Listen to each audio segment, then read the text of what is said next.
আপনাদের সাথে একটা জিনিস শেয়ার করি।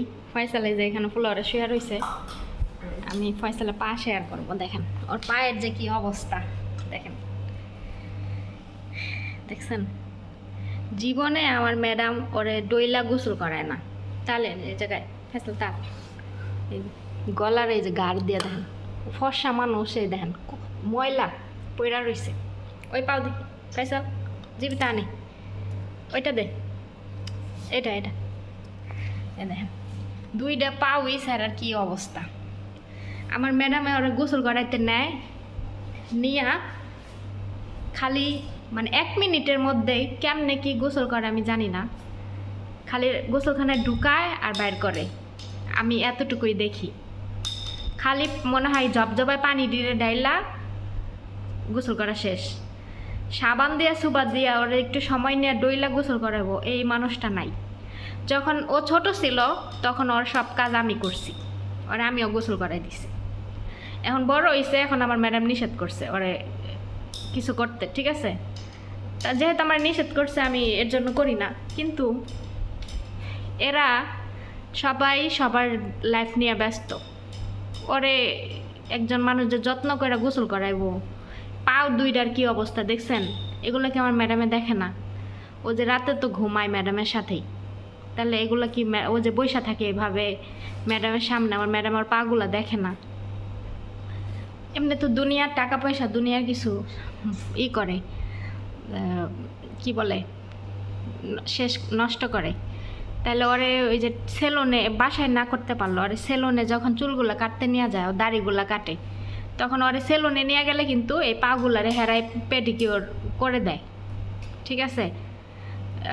ছেলেদের সেলুনে কে করব? বললাম না, সবাই সবার জীবন নিয়ে ব্যস্ত, সবাই সবার নিয়ে ব্যস্ত। ওর দিকে কে খেয়াল রাখবো? হাতের নখগুলা বড় বড় হয়ে যায়, কাইটা দেয় না, পরে আমি দইটা দইটা কাইটা দিই। তো এখন এর চেয়ে বেশি কাজ তো আমার করার অনুমতি দেয় নাই। যখন ছোট ছিল তখন করছি, এখন বড় হয়েছে আমাকে নিষেধ করছে। ওর কাপড় চোপড় চেঞ্জ করা, ও ওয়াশরুমে গেলে ওর হচ্ছে করা, আগে তো ধুইতে পারতো না এগুলা, তারপর গোসল করানো, এগুলা আমার ম্যাডামে হচ্ছে ছোটবেলায় যখন তখন করছে, এখন করতে না। তা এখন আমাকে যেহেতু নিষেধ করছে, আমি কেন করতে যাব? আমি তো করার প্রয়োজন নাই। পরে আবার অন্য কথা বলবে। এই যে সকালে আমার ম্যাডাম এই কাপড় চোপড় পরে দিয়ে গেছে না গোসল করায়া,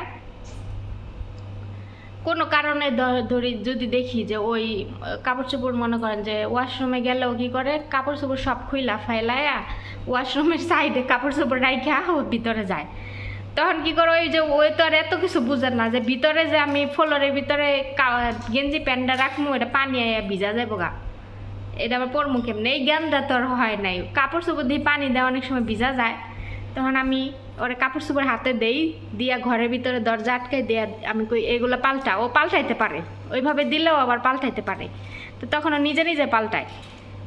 তখন আমার ম্যাডামে যদি এসে দেখে যে সকালে একটা পড়ায় দিয়ে গেছে, দুপুরে আরেকটা পড়ায়, মানে আরেকটা পড়া, তখন জিজ্ঞাসা করে যে কাপড় চোপড় পাল্টাইছে কে? পরে আমি মানে হ্যাঁ মেয়েদের দিয়ে জিজ্ঞাসা করায়। পরে আমি কই আমি ওর কাপড় চোপড় পানি দিয়ে নষ্ট করে ফেলছিল, আমি ওর কাপড় চোপড় বের করে দিছি, ও নিজেই ঘরে একা একা পাল্টাইছে। ও এগুলো কিন্তু আগে পারতো না কাপড় চোপড় পাল্টানো, আমি এই যে শিখাইছি যে এইভাবে সোজাভাবে পড়তে হয়, এখন কিন্তু সোজাভাবে সব কিছু পড়তে পারে। তো তো যেটা আমাকে নিষেধ করছে ওইটা আমি কেন করতে যাব? আমি চাইলে যে হালকা গরম পানি দিয়ে শ্যাম্পু দিয়ে লেবু দিয়ে ওর পা কিন্তু পরিষ্কার করে দিতে পারি, আমি দেই না। কেন আমাকে নিষেধ করছে ওর কোনো কাজ করতে, তাহলে আমি কেন করতে যাব? কইরা পরে আবার দোষী হব নাকি? কোনো প্রয়োজন নাই ভাই। এইখানে আরবিদের বাসায় কাজ করলে মনে করেন অনেক ঝামেলা আছে, অনেক কিছু করে চলতে হয়। যেটা ওরা নিষেধ করবে ওইটা যদি আমি নিজে ইচ্ছা করতে যাই তাহলে আবার দোষ হয়ে যাবে। এজন্য যেটা আমাকে নিষেধ করে আমি ওইগুলো করি না, ঠিক আছে? এখন পোলা হেরা দেখে, এখন হেরা বুঝবো যে কী করবো। কিন্তু এই যে আজকে পা দুইটা ওর দেখে আমার খারাপ লাগতেছে যে পাও দুইটার কি অবস্থা। একজন মানুষের নাই যে পা দুইটা ওর দেখবো, পরিষ্কার করে দিব, কিংবা বাইরে নিয়ে সেলুনে নিয়ে পরিষ্কার করে এনে দিব। আর ঘাড়ের কথা তো বললামই, ঘাড়ের কি অবস্থা, একটু সাবান দিয়ে দিয়ে যে গোসল করাইবো আমার ম্যাডাম, এটাও পারে না। আর আমার ম্যাডামও তো মোটা মানুষ, হ্যাঁ ও লড়তে পারে না, হ্যাঁরও সমস্যা, আবার প্রেগনেন্ট। তাহলে ওর উচিত ওর বাবার গোসল করার, ওর বাপের গোসল করার ওর উচিত না? ওর বাপে হইলো আরে কিয়া মানে সব এক ধরনের, মানে এরা হলো অনেক আলসা জানেন না, প্রচুর আলসা।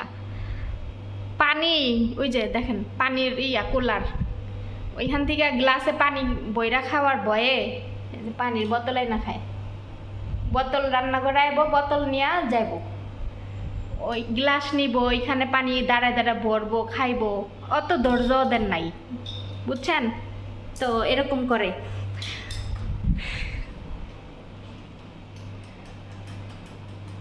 ফয়সাল, ও ফয়সাল, ফয়সাল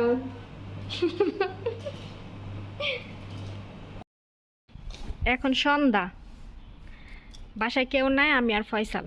তা আমি ঘরটার গুছায় কাপড় চোপড় ধুইলাম, আর এই যে ওদের স্কুলের জুতা ধুইছি, এগুলা মনে করেন প্রতি সপ্তাহে ধুইতে হয়। বেশি পরিষ্কার তো পোলা পান্ডি, বেশি পরিষ্কার তো একদিন পরলেই ময়লা করে ফেলায়। কোনো নাই কাদা মাটি কিছুই নাই কিন্তু এই দেশে। স্কুলে যায় গাড়ি দিয়া, বাসে, স্কুল কি সুন্দর পরিষ্কার, আবার বাসে করে আসে। তাই জুতাগুলো যে অবস্থা করে, মনে হয় কি আমাদের দেশ হইলে ওরা যে কি করতো, আমার মনে হয় যদি বাংলাদেশে যদি ওরা জন্ম নিত, তাইলে আমার মনে হয় কি ওরা হাঁটতে গেলে কাদা পানিতে উষ্টা খায় রাস্তার মধ্যে উপতা হয়ে পড়ে থাকতো, এমন অবস্থা। এই দেশে তো কাদা মাটি পানি কিছু না, রাস্তাঘাট তো একদম পরিষ্কার, আর যেখানে যাব গাড়ি দেওয়া যাব, পায়ের হাঁটার কোনো রাস্তা নাই। তো এইগুলা আমি সব জুতাগুলা ধুইলাম, মেশিনেই ধুইছি, কাপড় চোপড় ধুইছি, লাস্টে জুতাগুলা ধুইয়া দিলাম। আর ওই ফয়সালটা দেখেন, ফয়সাল আর খেলনাগুলা নিয়ে খেলতাছে, এই যে এগুলা মিলায় রাখে, একটা পাওয়া পুতুল আর হাতে বল আছে। ও যাইতে চাইছিল কি ওর নানির বাসায় গেছে, আমার ম্যাডামে ওর হ্যার মেয়েদের নিয়ে ওর নানির বাসায় দিয়ে আসছে, আর ম্যাডামে হ্যার বড় বোনরে নিয়ে গাড়ি দিয়ে ঘুরবো।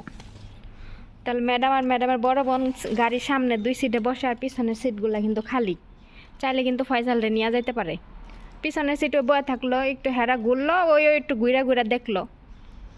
এই স্যারাডারে সারা দিন ঘরে বাসার ভিতরে বন্দি করে রাখতে রাখতে আরও বেশি মনে করেন যে মানসিকভাবে ওরা আরও ক্ষতি করে ফেলছে, বুঝছেন? এইসব বাচ্চারা সময় দিতে হয়, একটু মাঝে মাঝে কোথাও নিয়ে ঘুরতে হয়, অনেক কিছু শিখাইতে হয়, কথা বলতে হয়, কিন্তু এরা এক কোনাকারেও এরা করে না। আপনারা তো দেখেনি যে আমি রান্না বান্না করি, কাজকাম করি, ওরে কত কিছু আমি শিখাই। এই যে যা শিখাইছি, যা শিখছে সব একমাত্র আমি শিখাইছি, আর কেউ না।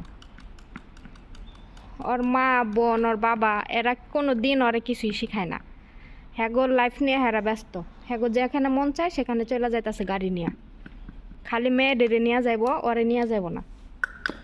বাসার ভিতরে স্যারটা প্রতিদিন থাকে, তাহলে আজকের দিনটা ওর একটু নিয়ে গেলে কি হতো?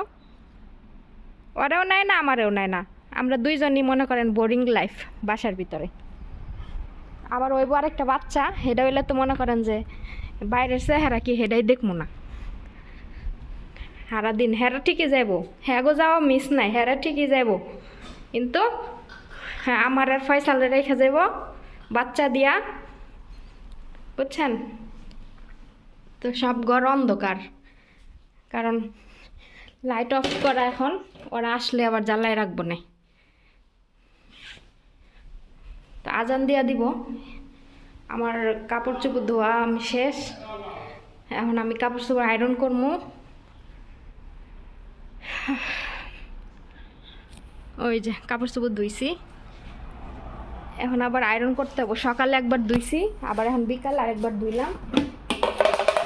খাওয়া দাওয়া করে খাবার বেশি হয় এগুলা, এখন বাইরে ছাগলরে দিব ফালাই দিব, ছাগলে খাবে। আর এই যে জামা কাপড়, এই যে এক জুড়ি এটা আয়রন করতে হবো, আর ওই যে আরেক জুড়ি ওইটা বাস করতে হবো। এই হচ্ছে জীবন। এক জুড়ি দুইতে না দুইতে আরেক জুড়ি রেডি থাকে।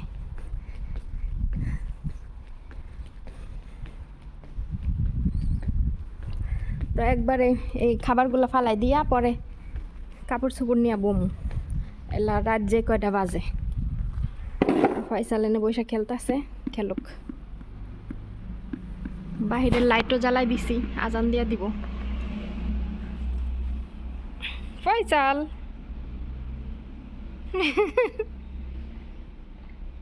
পাড়ার কি অবস্থা, এমনি করে যায় বিছানার মধ্যে ঘুমাইব, দুইয়াও দিব না কেউ।